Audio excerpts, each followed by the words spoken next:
पश्चिम बंगाल के चुनावी रण का पहला चरण आखिरकार अपने अंजाम तक पहुंच ही गया। ऐसा माना जा रहा था कि 16 जिलों की 152 विधानसभा सीटों पर हो रहा मतदान शांति से निपट जाएगा, लेकिन ऐसा कहां होने वाला।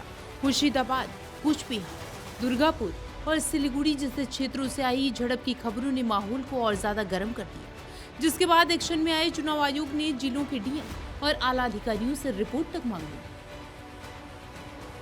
इस सब के बीच एक खबर मुर्शिदाबाद वाले हुमायूं कबीर को लेकर भी सामने आई कि उनके काफिले पर हमला हुआ और हालातों पर काबू पाने के लिए केंद्रीय सुरक्षा बल एक्शन में आए। सिर्फ इतना ही नहीं, इस घटना से कुछ वक्त पहले ही मुर्शिदाबाद के नौदा में हुमायूं कबीर और टीएमसी ब्लॉक अध्यक्ष की तीखी नोकझोंक हुई। इन हालातों में हुमायूं कबीर धरने पर भी बैठ गए। हुआ नहीं, लेकिन कोशिश किया। मैं सबको, मेरा आदमी को शांत रहने के लिए बोला। मैं शांत में वोट होना चाहिए, चुनाव होना चाहिए, भाग लेना चाहिए। किसी को मारने का, किसी को चमकाने का, किसी को धमकी देने का मेरा मकसद नहीं है, मेरा इरादा नहीं है। मैं वहाँ जाऊँगा, नहीं जाऊँगा। एक तरफ बंगाल में मतदान जारी है, तो दूसरी तरफ पूरे दिन जगह जगह से झड़प और पत्थरबाजी की खबरें सामने आती रही। यहाँ तक कि कूचबिहार में तो पुलिस की मौजूदगी में ही बीजेपी कैंडिडेट पर भीड़ ने हमला कर दिया। ऐसे ही मुद्दों को प्रधानमंत्री नरेंद्र मोदी ने टीएमसी सरकार के भय से जोड़कर ममता बनर्जी पर जमकर निशाना साधा और कहा कि झालमुड़ी मैंने खाई, मिर्ची टीएमसी को लगी। 4 मई को बंगाल में भी बीजेपी की विजय का जश्न होगा।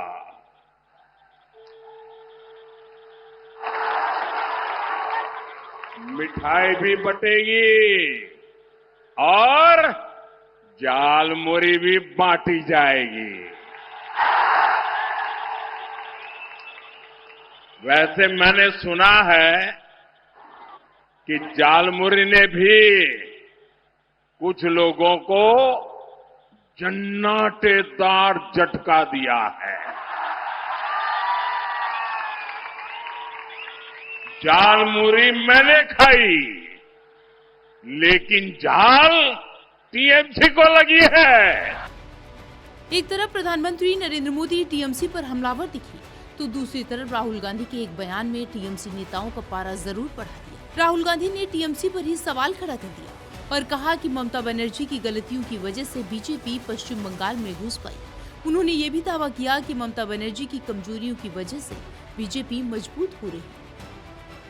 भाई और बहनों, अगर ममता जी ने साफ सुथरी सरकार चलाई होती, अगर ममता जी ने बंगाल को पोलराइज नहीं किया होता, तो बीजेपी के लिए रास्ता नहीं खुलता।